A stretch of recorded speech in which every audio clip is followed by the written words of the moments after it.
He is currently a seminary student at Star King School for the Ministry. He's also the board president for the Universalist Unitarian Church in Riverside. He has a bachelor's degree in communication from Cal State University San Bernardino and considers himself a Universalist Unitarian pagan and uses his brand of mystical ministry to find a voice for the voiceless. He has a beautiful website at mysticalministry.com. I checked it out this morning. So after church, not during church, after church, you can check that out. And he was one of the hosts that we had a beautiful interfaith peace walk and visited various downtown churches. And he was one of the hosts at the Universalist Unitarian Church, just very warm and genuine and just quite grounded. So we are so fortunate to have him with us this morning. So let's give just a rousing Riverside welcome to Matthew Taylor.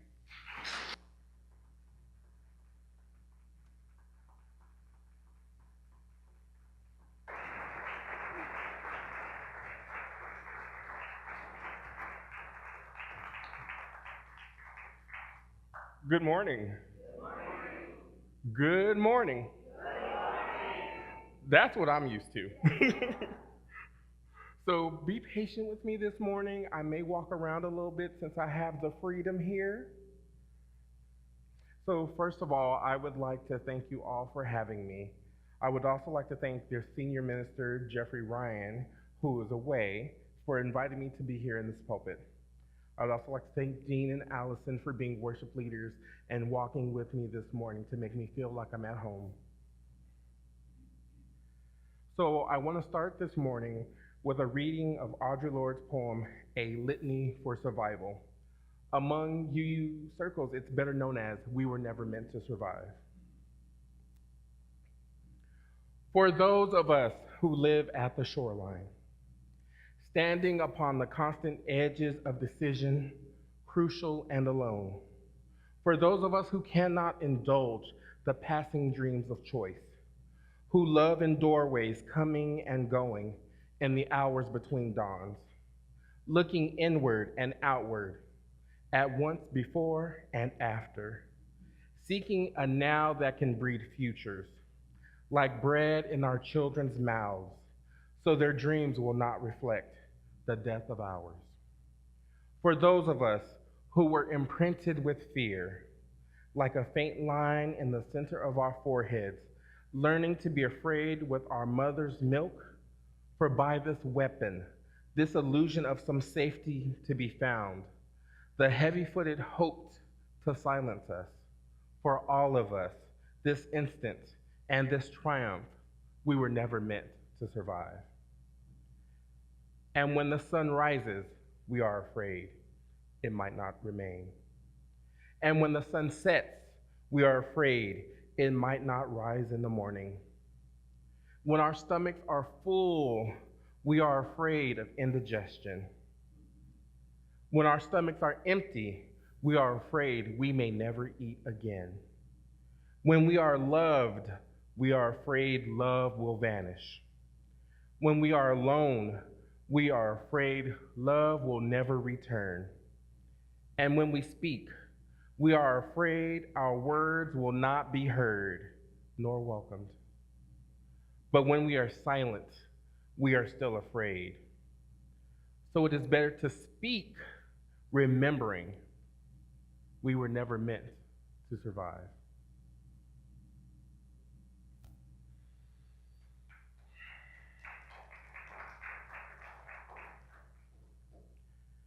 So, We Were Never Meant to Survive, the words of Audre Lorde from 1978. It is sometimes hard to think that that time was only a little over 40 years ago. Some of us were babies, some of us were young adults, and some of us were probably not even thought about yet, right? I was a baby. Those words still ring true today. We were never meant to survive. When each day Our brothers and sisters are being murdered by police. Each day that our officers are taken out by a lone gunman or someone suffering from a mental illness. Each day that we would rather assume someone who has a mental illness is to blame for a crime instead of looking at the systems that have failed us. Each day that we live in a country where its administration would rather choose to ban a person based on religious identity instead of their character. Each day that our trans siblings are being ignored and erased from our histories. Each day that there are missing and murdered indigenous women that we don't find important enough to care. Each day that we ignore global warming and think that living with non-potable water is okay. Each day that we sit back and allow our territories to sit without electricity and instead want them to fight their way back because their president isn't doing a good job. Each day that we allow children to sit in cages and be separated from their families. Each day that we believe our comfort is more important than the freedom that America represents. Each day that we avoid talking about politics because we are afraid that we are going to end up hating our family members or finding out who our true friends really are. Each day that we value an artist more than we value the bodies of their victims. And lastly, each day that the president and other lawmakers would prefer to profess that a victim's story is not valid. Can I ask you, who remembers Anita Hill? Who remembers her trial, right? Or wait. It wasn't a trial. I mean, who remembers the hearing about Clarence Thomas, right? We were never meant to survive. When folks are calling the police on youth for being tapped by their backpack, when folks are calling the police on one another for having a barbecue, when folks are calling the police on us for even thinking about breathing, we were never meant to survive. When we are told we speak so well, we were never meant to survive. When we are tapped on the top of our heads for doing a good job, we were never meant to survive. When our hair is stroked because people have never embraced its texture, we were never meant to survive. When people have never truly embraced us, we were never meant to survive. As a Universalist Unitarian, or a Unitarian Universalist, depending on who you ask, our seventh principle says, we must have respect for the interdependent web of all existence of which we are a part. In my life and my ministry, this means that no matter your path or struggle, we are all connected. We are connected by this web that some might call love, some might say it is a higher power, some may say we are all a part of one greater soul that can be God, or however you see it. If we are all connected, then that means your struggle is my struggle. Right now, in our media and in the news, there's a lot of talk about the issues of immigration. And over the last 3 years, if not longer, we have been force-fed this narrative about the need for a wall. We have been told time and time again that these bad people from the south of the border are taking advantage of our hospitality, that they are creating all the bad that is happening here in our states. It is these bad hombres that are bringing drugs across the border that harm our people. We are told that these bad hombres are also coming here to kill and rape us. We are told that the opioid crisis is just a problem, but it's really an epidemic at best. We are told that there is a new economic boom that is happening because of the legalization of marijuana, when according to the ACLU, between 2001 and 2010, there were 8.2 million arrests, and 88% of them were for simply possessing marijuana. We're told that this boom is happening in corporate America, yet we see in our inner cities that folks are still imprisoned for selling a little weed to support their families. We are being told and shown that love does not matter here. We are told that there is no place for compassion here. We are told that there is no hope for justice here. We are shown that there is a strict agenda that we must follow. First we divide, and then we conquer.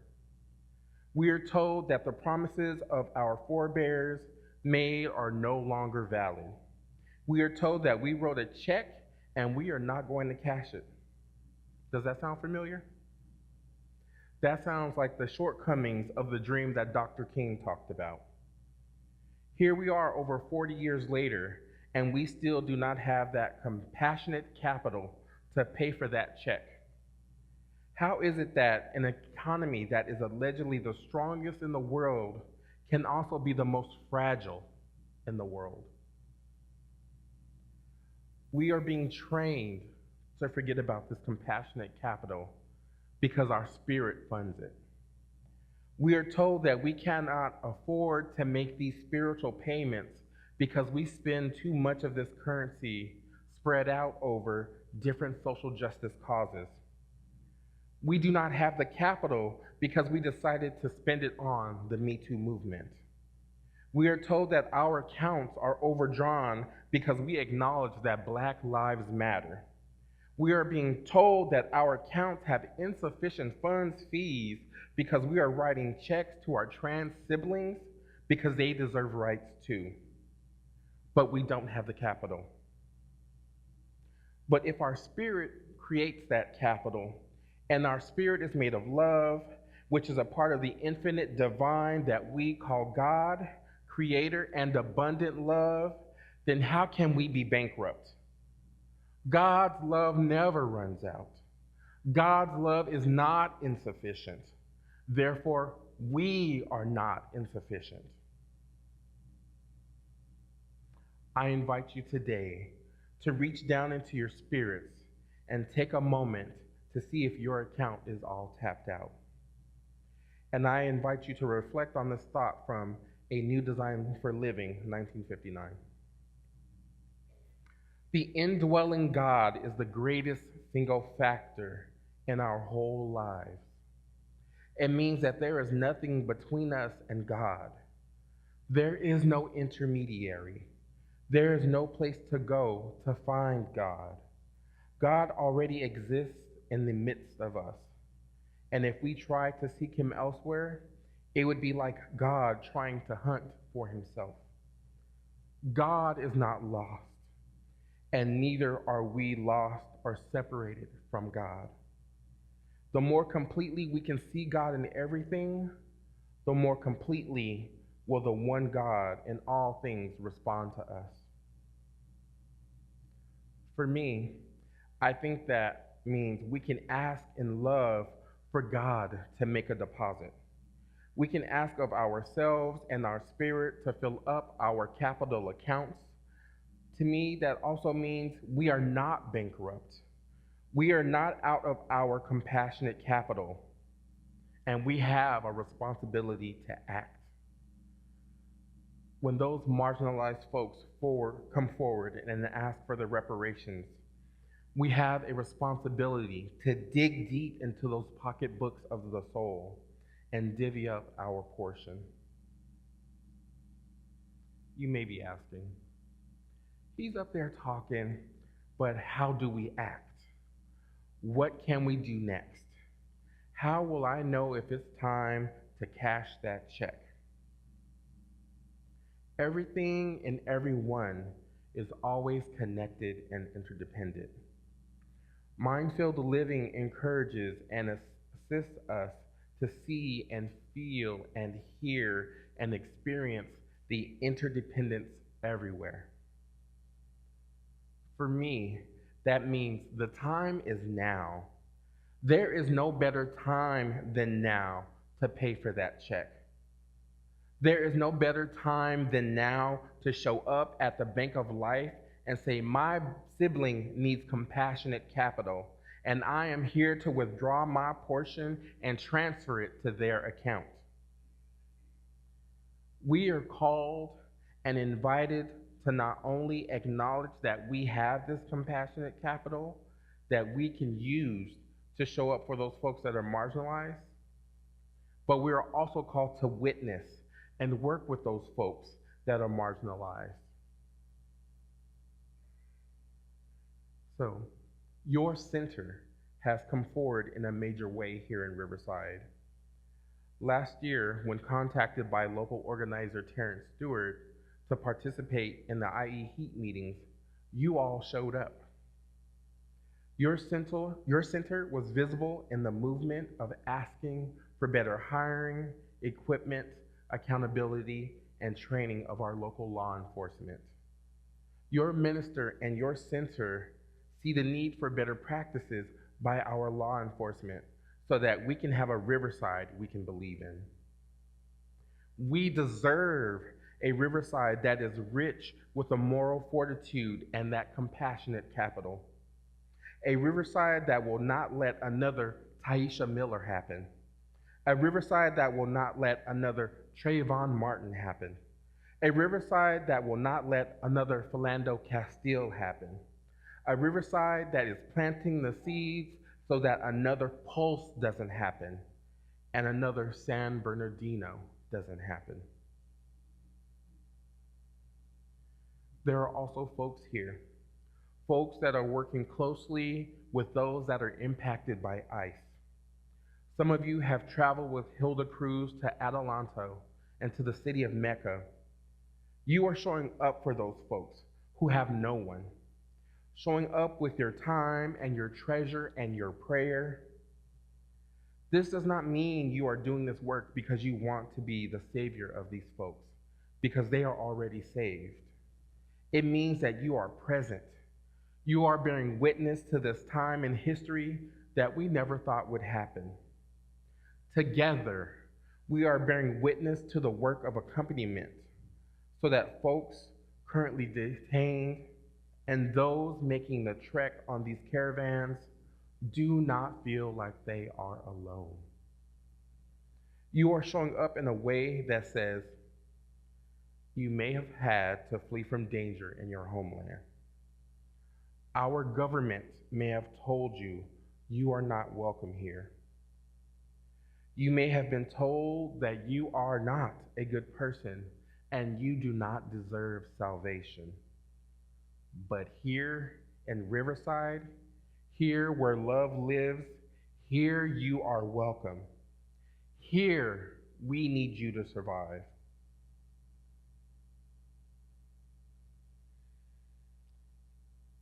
And as I prepare to leave you today, I want to offer you a reading of the lyrics from the song I Need You to Survive, made famous by Hezekiah Walker. I need you. You need me. We're all a part of God's body. Stand with me. Agree with me. We're all a part of God's body. It is His will that every need be supplied. You are important to me. I need you to survive. So I need y'all to repeat after me today. And if you would like, look at your neighbors. We're going to affirm them. I need you. You need me. We're all a part of God's body. You are important to me. You pray for me. I won't hurt you with the words from my mouth. I need you. I love you. And I need you to survive.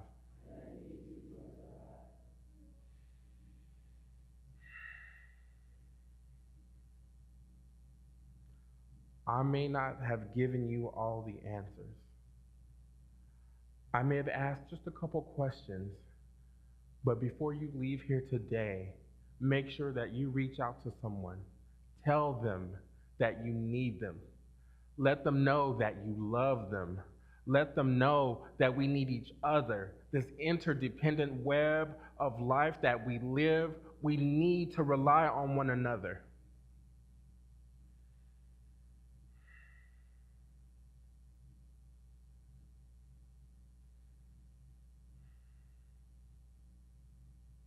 I need you all to survive. Blessed be. Ashe. Amen. Aho. And so it is.